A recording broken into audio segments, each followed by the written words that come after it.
Jewellery sector में growth पे triggers अगर देखेंगे तो अनऑर्गेनाइज सेक्टर से ऑर्गेनाइज सेक्टर की तरफ बढ़ता हुआ ट्रेंड, इंडिया की बढ़ती हुई पॉपुलेशन और गोल्ड की तरफ यहाँ पे बढ़ता हुआ क्रेज, ये सभी चीजें दर्शाता है कि यहाँ पे गोल्ड इंडस्ट्री में बहुत बड़ा टेलविंड है और इसी अपॉर्चुनिटी हम ग्रैब कर सकते हैं। लेकिन अगर यहाँ पे देखेंगे तो बहुत सारे ज्वेलरी सेक्टर में यहाँ पे प्लेयर, लिस्टेड प्लेयर यहाँ पे मौजूद होते हुए दिख रहे हैं। यहाँ पे देखेंगे तो जैसे कि और नॉन एसएमई प्लेयर हम यहाँ पे देखते हैं, लेकिन उसमें से जो टॉप प्लेयर है जो कि जिन्होंने क्वार्टर फोर बहुत बढ़िया परफॉर्मेंस दिखाया था, जो कि कल्ला ज्वेलर्स, टाइटन, सेनको और के इन चारों के बारे में हम बात करेंगे कि इसमें से कौन सा बेस्ट प्लेयर है जो कि यहाँ पे बहुत बढ़िया यहाँ पे अपॉर्चुनिटी लेके आया है इन्वेस्टर्स के लिए। सो नमस्ते दोस्तों, मैं संदीप मोती स्वागत करता हूँ आपका यहाँ पे, जो कि हम हमेशा कहते हैं लर्निंग है तो अर्निंग है। चलिए कुछ नया सीखते हैं।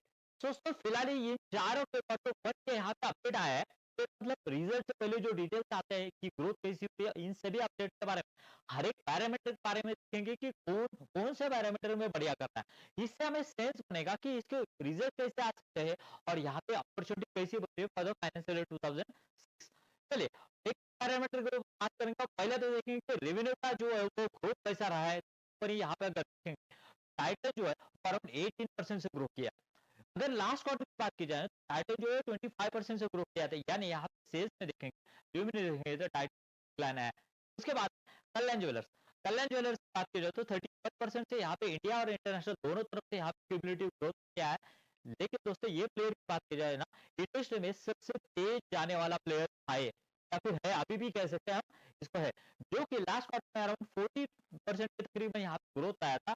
उसकी ग्रोथ यहाँ पे डिक्लाइन हुई अराउंड 30%, जो कि एक बहुत बुरी बात है। मुझे लगता है कि इसका पेस जो है ना वो थोड़ा सा घट गया है।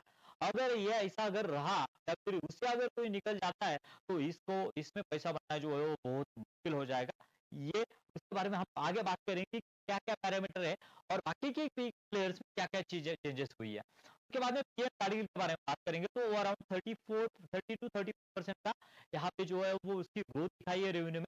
एक अगर यहाँ पे देखेंगे तो उसमें एक्स रिफाइनरी बिजनेस जो है उसको अगर एक्सक्लूड करते हैं तो यहाँ पे 30% का दिखेगा। यहाँ पे अगर इंक्लूड करते हैं तो जस्ट ओनली 2.5% का यहाँ पे जो है वो रेवेन्यू ग्रोथ हुआ है। लेकिन और भी इसका रेवेन्यू बढ़ सकता था। क्यों बढ़ सकता था इसके बारे में हम आगे बात करेंगे, जब भी एसएसजी के बारे में सेम स्टोर सेल्स ग्रोथ के बारे में बात करेंगे तो तब हम इस बारे में डिटेल से बात करेंगे। उसके बाद सेंट्रो ने अराउंड 8% की ग्रोथ दिखाई, जो कि अच्छी ग्रोथ है। लास्ट क्वार्टर में देखेंगे 2% की ग्रोथ दिखाई थी। टाइटन से भी पिछड़ गया था ये, लेकिन इस क्वार्टर में बहुत अच्छा खासा यहाँ पे जो है ग्रोथ दिखाई है। और अगर यहाँ पे देखा जाए तो यहाँ पे कल्याण नंबर पर टारगेट 2 और यहाँ पे सेंको जो है वो 3, टाइटन जो है बहुत पिछड़ता हुआ 25 से 18% तक आता हुआ 4 नंबर पर खड़ा है। ये तो होगा पहला प्लेटफॉर्म, पहला जो पैरामीटर है वो है। उसके बाद देखेंगे तो डिजिटल प्लेटफॉर्म किस तरह की ग्रोथ यहाँ पे इनकी है, तो ये देखना भी इम्पोर्टेंट है। और डिजिटल और ई कॉमर्स के बारे में उनका जो एक अलग से जो कि यहाँ पे लाइट ज्वेलरी के लिए यहाँ पे cater करता है, उसका नाम है कैरेट 10, जो 38% यहाँ पे ग्रोथ, जो कि अच्छी ग्रोथ है टू क्यूमुलेटिव सेल्स जो कि 18% है ओनली। उसके बाद में सिमिलर कैरेट है, इनका कैंडेयर का एक सेल्स है, इनका कल्याण का 67% ग्रो किया, वो भी फिनोमिनस है। यानी आप समझ सकते हैं कि लाइट वेट ज्वेलरी या फिर फैशन ज्वेलरी में बहुत ज्यादा यहाँ पे स्पेस ऑफ ग्रोथ जो है वो ज्यादा है। उसके बाद में देखेंगे तो ईएन कारगिल के बारे में देखें तो ये ई कॉमर्स का सेल जो है 26% बढ़ा है, जो कि एक्स्ट्रा एक्स्ट्रा ऑर्डिनरी ग्रोथ मुझे ऐसी लग रही है।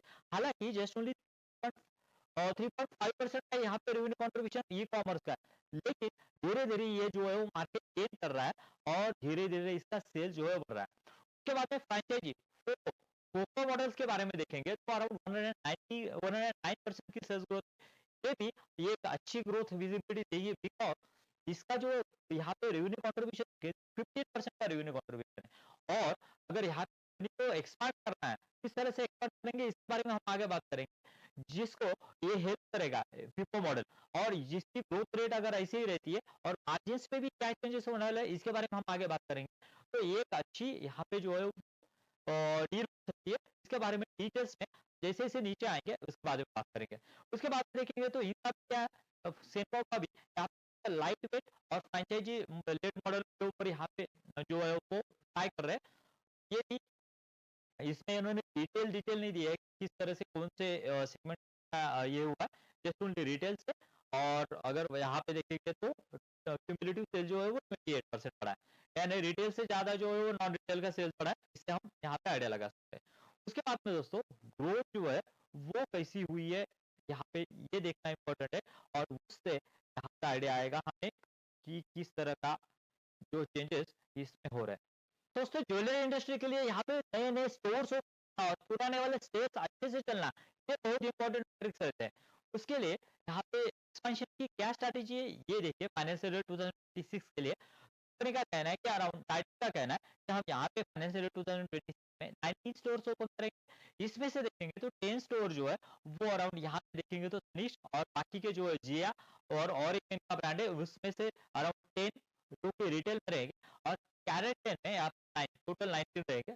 सिमिलरली कल्याण का भी 170 स्टोर्स का एक्सपेंशन का टारगेट है, और यहाँ पे देखेंगे तो 75 स्टोर जो है वो नॉन साउथ रीजन में यहाँ पे ओपन कर रहे हैं। देखेंगे तो दोस्तों कल्याण जो है ना एक साउथ प्लेयर है, और वो छोड़ के नॉर्थ साउथ में जा रहा है, मतलब पैन इंडिया का जो प्रेजेंस ऑलरेडी है उसका वो डीपर लेवल पे लेके जा रहा है, जो कि एक अच्छी बात कल्याण के लिए ऑलरेडी पैन इंडिया पहुंच चुका है। उसके बाद में देखेंगे तो साउथ में जस्ट ओनली 15 है, ऑलरेडी उसका प्रेजेंस है, उसके उसके वहां पे कंसंट्रेशन कर रहा है। कैरेट लेन में देखेंगे तो 80 और आसिया मिला के 170 स्टोर्स होने वाला है। उसके बाद ये कारगिल की बात करेंगे तो जस्ट ओनली आपको लगेगा कि 20 टू 25 स्टोर्स होने वाला है, और वो भी यानी उसके बाद में फोको फ्रेंचाइजी ऑपरेटर। उसके बाद देखेंगे तो आपको लगेगा ये जस्ट ओनली 20 टू 25, लेकिन उसका बेस कितना है ना, ये देखना important. Base just only financial year 2025 मार्च यहाँ पे 53 जो है वो उनके स्टोर्स है।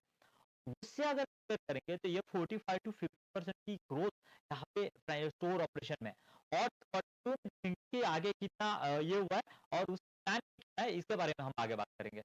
सेंटो को देखेंगे तो अराउंड प्लस शोरूम से उनका प्लान है। सिमिलरली उनका फ्रेंचाइजी मॉडल के ऊपर फोकस है, उसके साथ साथ सेनस करके इनका ब्रांड है, जैसे कि कैरेट लेन है, इसका कैंडियर है, और उसका सेनस करके एक ब्रांड है सेना, उस हिसाब से इनका टोटल शोरूम प्लान है। क्या नहीं, यहाँ पे एक्सपेंशन देखेंगे तो मुझे लग रहा है नंबर एक पे यहाँ पे कारगिल आता है, जो कि 45 टू 50%, इनका भी 35 टू 40% का, और उसके बाद Wipro, और आखिर में यहाँ पे टाइटन। उसके बाद में दोस्तों यहाँ पे एसएसएचजी, जैसे कि आपने देखा कि और एक बहुत इंपॉर्टेंट पैरामीटर रहता है कि सेम सेम से सेम स्टोर सेल्स ग्रोथ। यहाँ पे देखेंगे तो टाइटन कुछ भी यहाँ पे डिटेल नहीं दिया है कि सेम एसएसएचजी कैसा हुआ।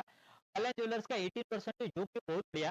19% सेंट्रो का है, और यहाँ पे कारगिल का देखेंगे तो 8% ओनली। सो दोस्तों बात करते हैं कि कारगिल का यहाँ पे एसएसएचजी क्यों कमाया है, उसके ये जो है सेल्स क्यों क्यों कमाया है। तो बेसिकली क्या हुआ था दोस्तों, ये बेसिकली ये एक जो है वो एक कारगिल जो है एक महाराष्ट्रियन प्लेयर है। महाराष्ट्र में गुड़ी पाड़वा यानी न्यू ईयर मराठी जो ईयर है वहां से शुरू होता है, और एक बहुत ही अच्छी ये माना जाता है, शुभ माना जाता है कि जो कि ज्वेलरी जो है बाइंग किया जाए। लास्ट ईयर में 123 करोड़ का सेल्स वन डे में आया था, और quarter four 2025 sorry quarter one 2025 में, और वो गुड़ी पाड़वा जो है ना लास्ट ईयर में क्वार्टर में आया था, इस बार क्वार्टर फोर में आया for the financial 25। Quarter four 2025 में उन्होंने 123 करोड़ का सेल्स यहाँ पे जनरेट किया, जो कि हाईएस्ट एवर सेल्स था for the entire year, entire history. उसके बाद में दोस्तों यहाँ पे क्या हुआ ना, वो अगर यहाँ पे इनको जोड़ दिया जाए तो ये एसएसएचजी निकल के आएगा 20 टू 25, यानी ये कल्याण और सेम्को दोनों को बीट करेगा। और सिमिलरली अगर यहाँ पे सेल्स पे बढ़ा दिया जाए ना, तो अराउंड वो सेल्स पहुंचता है 35 टू 40%। यानी अभी सेंस बनता है कि अगर वो गुड़ी पाड़वा यहाँ पे आता था तो क्या चेंजेस हो सकते हैं। ऑब्वियसली यहाँ पे जब भी क्यूमुलेटिव में देखेंगे ना क्वार्टर फाइनेंशियल 2005 फाइनेंशियल 2026, तो सेंस बनेगा कि किस तरह की ग्रोथ यहाँ पे टारगेट में हुई है। उसके बाद में और एक बात, जो कि फेस्टिव सीजन है उसके उसकी वजह से कौन से इसका क्या कहना है, तो टाइटन का कहना है कि अक्षय तृतीया हमारे लिए अच्छा गया, उसका उनका भी कहना है तो अक्षय तृतीया जो है कल्याण ज्वेलर्स के लिए भी अच्छा गया। ये स्पेशल कमेंट्री दी है, देखिए record Akshaya Tritiya sales of the 35.1 यहाँ पे परसेंट की growth year on year basis पे हुई है। दूसरी बात, हाईएस्ट एवर सेल्स जो गुड़ी पड़वा का रिकॉर्ड था वो ब्रेक करती हुआ अक्षय तृतीया का रिकॉर्ड जो है ब्रेक किया। इसका मतलब क्या है दोस्तों, एक तो आपका एसएसएजी अच्छा बढ़ रहा है और नए वाले स्टोर जो ओपन हो रहे हैं वो भी अच्छा कर रहे हैं। और एक बात यहाँ पे देखेंगे तो 135 करोड़ का सेल जो है वो इन्होंने रिपोर्ट किया, यानी कंटिन्यूअसली कंपनी जो है वो स्टोर बढ़ा रही है और उसी के साथ साथ में यहाँ पे जो जो हाईएस्ट एवर सेल्स भी अचीव कर रही है। स्ट्रॉन्ग रीजनल फेस्टिवल इम्पैक्ट, जैसे कि सेनको का कहना है, ये भी एक अच्छी बात है सेनको के लिए भी। बात बात यहाँ पे ज्योग्राफिकल वाइज रीजन ये देखेंगे किसका प्रेजेंस है, तो यहाँ पे टाइटल देखेंगे तो नेशनल और इंटरनेशनल दोनों तरफ में यहाँ पे फैला हुआ है। बहुत बड़ा मार्केट है जो कि उनका अराउंड 1000 स्टोर है, जो कि अराउंड 1200 लेके जाने का इनका टारगेट है, जो कि एक अच्छी बात है। कल्याण ज्वेलर्स है, मैं कहता हूँ कि पैन इंडिया लेवल पे अगर बहुत बढ़िया तरीके से कोई पेनिट्रेट हुआ है ना, तो वो है कल्याण ज्वेलर्स। ठीक है, बेसिकली वो साउथ से निकला था, उसके बाद में नॉर्थ ईस्ट वेस्ट सभी तरफ यहाँ पे हो रहा है। और यहाँ पे देखेंगे मिडल ईस्ट और यूएसए में भी प्रेजेंस है, यानी ऑल ओवर वर्ल्ड में प्रेजेंस पैन इंडिया और उसके साथ पैन वर्ल्ड ये पोस्ट हुआ दिख रहा है। पीएम कारगिल के बारे में देखेंगे तो ये फिलहाल एक जस्ट ओनली महाराष्ट्रियन प्लेयर है। जी हाँ दोस्तों, ये एक रिस्क है इस कंपनी के लिए, क्यों ये बहुत जानना जरूरी है।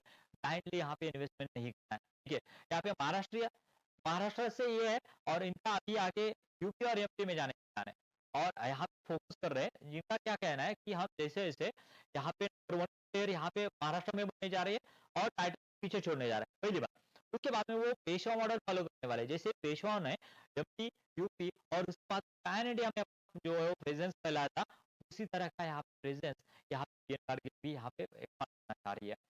सो दोस्तों, ये रिस्क है बिकॉज ऑफ यहाँ पे देखें तो महाराष्ट्र जो पॉपुलेशन है वो बहुत फैमिलियर हो चुकी है इस ब्रांड, एडवर्टाइजिंग की ज्यादा कोई जरूरत नहीं पड़ती है, या फिर ट्रस्ट जो है ना बहुत इंपॉर्टेंट फैक्टर ये जो है वो मैटर करता है इन टर्म्स ऑफ ज्वेलरी।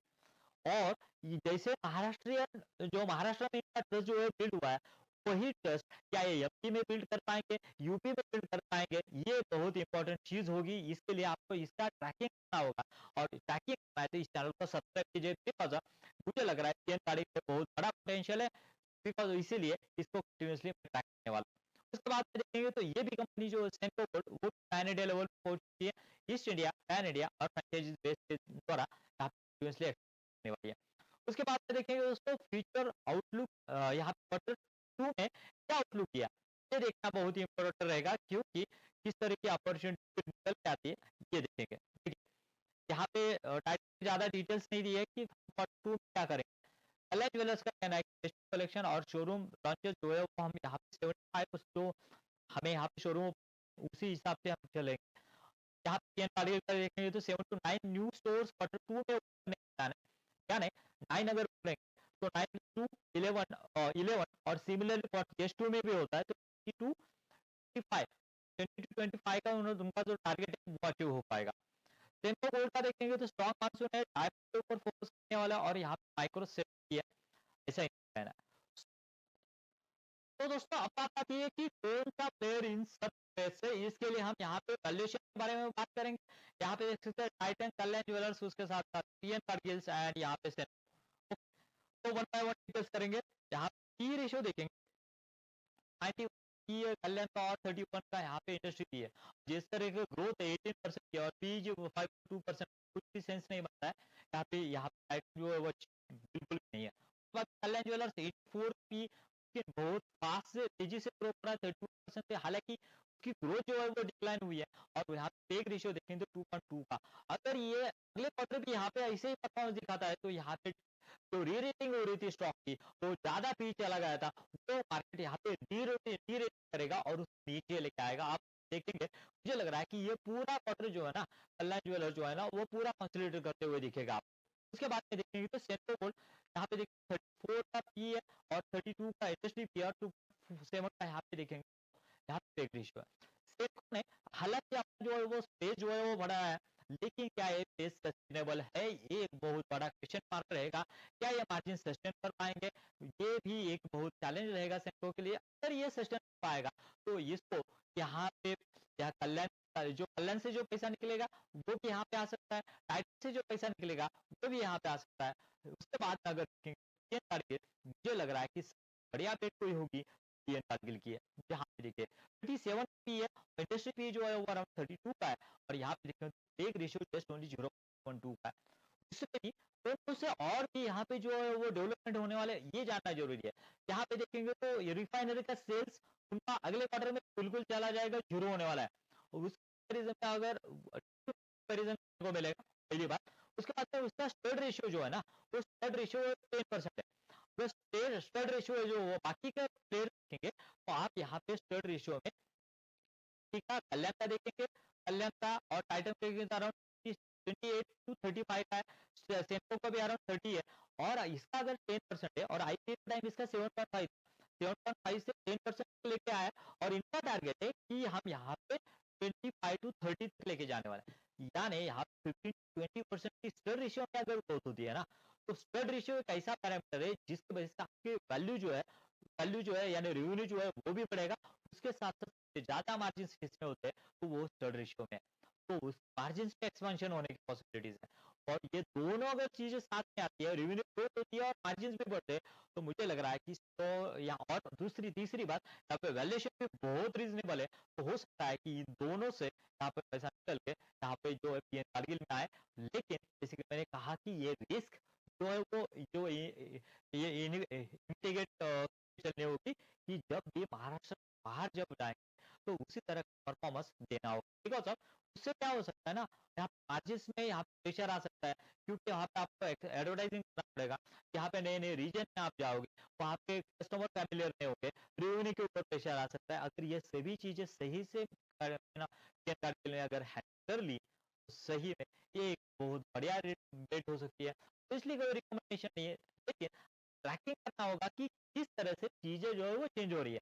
और यहाँ पे फिलहाल क्वार्टर 4 के रिजल्ट आएंगे, उसको भी डिटेल में एनालिसिस करेंगे। अगर आपको जानना है तो चैनल को सब्सक्राइब करना है और मिलना है फिर से। Thank you very much. जय हिंद।